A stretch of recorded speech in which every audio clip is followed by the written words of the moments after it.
नमस्कार किसान भाइयों। आज मैं आप लोगों को एक ऐसी खेती से अवगत कराने के लिए आया हुआ हूँ जिसका काफ़ी अच्छा उत्पादन और किसान को मेहनत कम करनी पड़ती है और उत्पादन अच्छा देखने को मिलता है। तो किसान भाइयों, मैं मोहित कुमार सुमन, बने रहिए वीडियो में एंड तक। मैं आप लोगों को आज जो गोभी की बंद गोभी जो आती है, जिसको पत्ता गोभी के नाम से जाना जाता है, उसकी जानकारी के लिए आप लोगों को बताना चाहूँगा। किसान भाइयों, ये किसान ने लगभग 2 बीघा एरिया के अंदर इसकी खेती लगाई हुई है। ये सब्जी वर्गीय क्रॉप है। इसको आज आप लोगों को इसकी सामान्य जानकारी के लिए मैं प्लॉट विजिट करने आया हुआ था। अभी इसमें चलते मौसम के साथ में इसके अंदर कौन कौन सी मुख्यतः समस्याएं सामने किसान को देखने को मिलती है, उस जानकारी के लिए आज मैं आप लोगों को प्लॉट विजिट करके इसकी जानकारी शेयर करूंगा आप लोगों तक।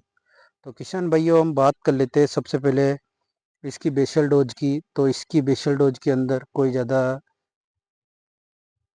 उर्वरक का प्रयोग करना नहीं पड़ता है। इसके लिए केवल आप जैसे गोबर की खाद का प्रयोग ले सकते हो। और उसके बाद में जैसे आपको पास गोबर की खाद अवेलेबल नहीं है, तो आप इसके अंदर जैसे डीएपी और सुपर का प्रयोग आप इसके अंदर ले सकते हो। और अगर जैसे मान लो डीएपी सुपर की अगर आप लोगों को शॉर्ट मार्केट के अंदर देखने को मिलती है, तो आप उसकी जगह पे जो एनपीके आता है उसका भी प्रयोग आप इसके अंदर ले सकते हो। इस प्रकार आप इसकी भूमि को तैयार करके और इस फसल की पहले नर्सरी तैयार की जाती है, देन उसके बाद में इसका प्लांट ट्रांसफ़र किया जाता है। और इसके लगाने का सही तरीका मेड़ पे है। अगर आप मेड़ बनाकर अगर इसकी रोपाई करो तो ज़्यादा आसानी होती है। बम्पर पैदावार देने वाली उन्नत जो आप खेती करोगे तो उसके लिए आपको खर्चा भी कम होगा और अच्छा उत्पादन देखने को मिलेगा।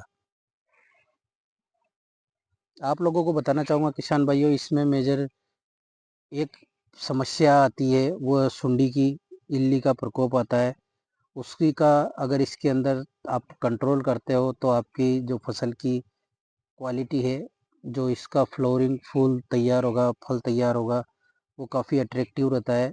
तो आप इस चीज़ के लिए आपको अगर इसमें जैसे मान लो अगर इंसेक्ट का प्रयोग देखने को मिलता है या इंसेक्ट का अटैक ज़्यादा देखने को मिलता है, तो इस चीज़ के लिए आप इसके अंदर जैसे सिजेंटा कंपनी का एम्पलीगो आता है, जिसके अंदर टेक्निकल की बात करें तो क्लोरोस्ट्रीनिपिप्रोनिल जो आता है 10% प्लस लेमडा साइक्लोथ्रीन जो 5% आता है जेडसी फॉर्मुलेशन में, उसका प्रयोग आप ले सकते हो। इसकी डोज की बात करें 16 लीटर वाले पंप के हिसाब से या एकड़ के हिसाब से, तो जैसे एकड़ में बात कर लेते हैं 80 से 100 ml प्रति एकड़ के हिसाब से इसकी डोज रहती है। और इसके साथ में अगर जैसे मान लो आपको कहीं चुनिंदा फफूंद देखने को मिलती है, तो उसके लिए आप इसके अंदर जो एंट्राकोल आता है, बायर कंपनी का एंट्राकोल आता है, उसका प्रयोग आप इसके अंदर ले सकते हो, जिसमें पिप्रोनेप 70% डब्ल्यू फॉर्मुलेशन में आता है।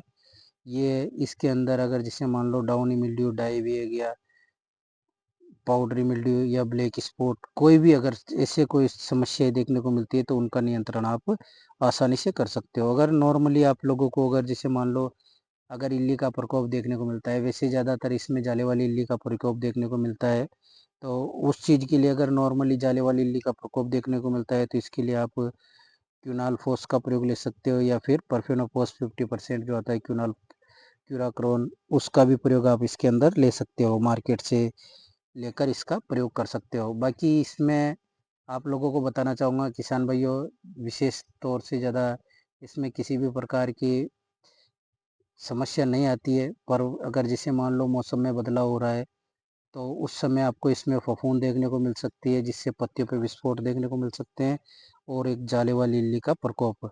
अगर किसान भाइयों आप समय से पहले अगर आप इसके अंदर नॉर्मली दवा का प्रयोग करोगे, जैसे कुछ-कुछ जगह पे आपको देखने को संकेत मिल रहे हैं, तो उस समय पे अगर आप उसमें प्रयोग करोगे तो उससे क्या है क इसके अंदर जो सुंडी लगती है, वो फल छेदक होती है, जो इसका फूल बनता है, इसका फल बनता है, उसके अंदर बैठने के बाद वो ख़त्म नहीं हो पाती है। ये सी समस्याएँ किसानों की से देखने को मिली है, सुनने को मिली है। इसके अंदर फिर आप कोई सा भी इंसेक्टिसाइड का प्रयोग करो, फिर भी इस चीज़ का नियंत्रण नहीं कर सकते। किसान भाइयों, मैं आप लोगों को बताना चाहूँगा, इस चीज़ के नियंत्रण के लिए आप जैसे इमामेक्टिन बेंजोएट हुआ या इंडोक्साकार्ब हुआ या अन्य जैसे मैंने एम्प्लीगो बताया आपको, इस प्रकार की दवा का प्रयोग करके आप इसको कवर कर सकते हो। या फिर आप कार्टाप हाइड्रोक्लोराइड जो आता है 50% वाला, उसका प्रयोग आप सिलिकॉन बेस्ड चिपको के साथ में मिलाना ना भूले। कोई भी स्प्रे निकाल रहे हो उसके साथ में, ताकि इस फसल के अंदर आप इल्ली के नियंत्रण को कवर कर सकते हो, काबू कर सकते हो। क्योंकि किसान भाइयों, इस फसल के अंदर अगर आप लोगों को इल्ली का अगर प्रकोप देखने को मिल गया, तो फिर उसको नियंत्रण करना भारी हो जाता है।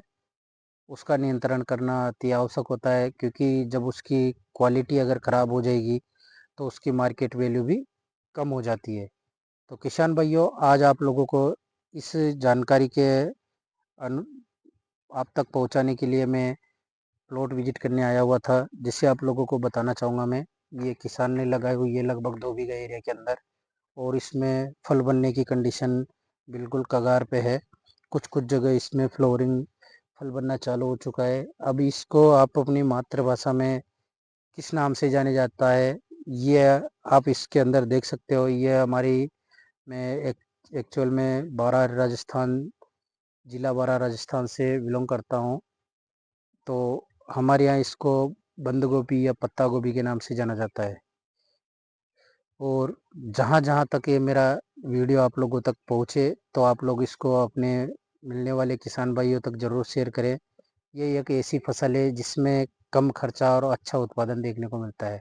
अगर जैसे मान लो आपने इसको अगेती बुआई करके लगा दी है, तो आप इसकी एक बार कटाई करने के बाद कुछ समय पश्चात फिर वापस आप इसके अंदर प्रोसेज डेवलपमेंट में ले सकते हो, अगर आपके पास सुव्यवस्थित जगह है तो। अगर जैसे मान लो आप इसको एक बार लगाने के बाद 2 बार कटाई कर सकते हो, क्योंकि ये जिस जगह से इसकी फल की कटाई होती है, उस जगह से वापस से रीस्टार्ट फुटान चालू हो जाती है, और उसमें भी फल बनना स्टार्ट हो जाता है। तो धन्यवाद किसान भाइयों, आशा करता हूँ आपको वीडियो अच्छा लगेगा। और बाकी आप लोगों को बताना चाहूँगा, अगर आप मेरे यूट्यूब चैनल पर नए हो तो चैनल को सब्सक्राइब करना ना भूलें, साथ में बेल आइकन ज़रूर दबाएँ। धन्यवाद साहब। ये देख सकते हो आप, काफ़ी अच्छा ये प्लॉट का प्रोसेस है, और अभी तक इसमें कोई ऐसी समस्या नहीं है। फिर भी इसमें अगर जैसे मान लो मौसम के बदलते टेम्परेचर का तेज़ होने के बाद इसमें सुंडी का अटैक बढ़ता है, तो उसका नियंत्रण करना ज़रूरी है। धन्यवाद।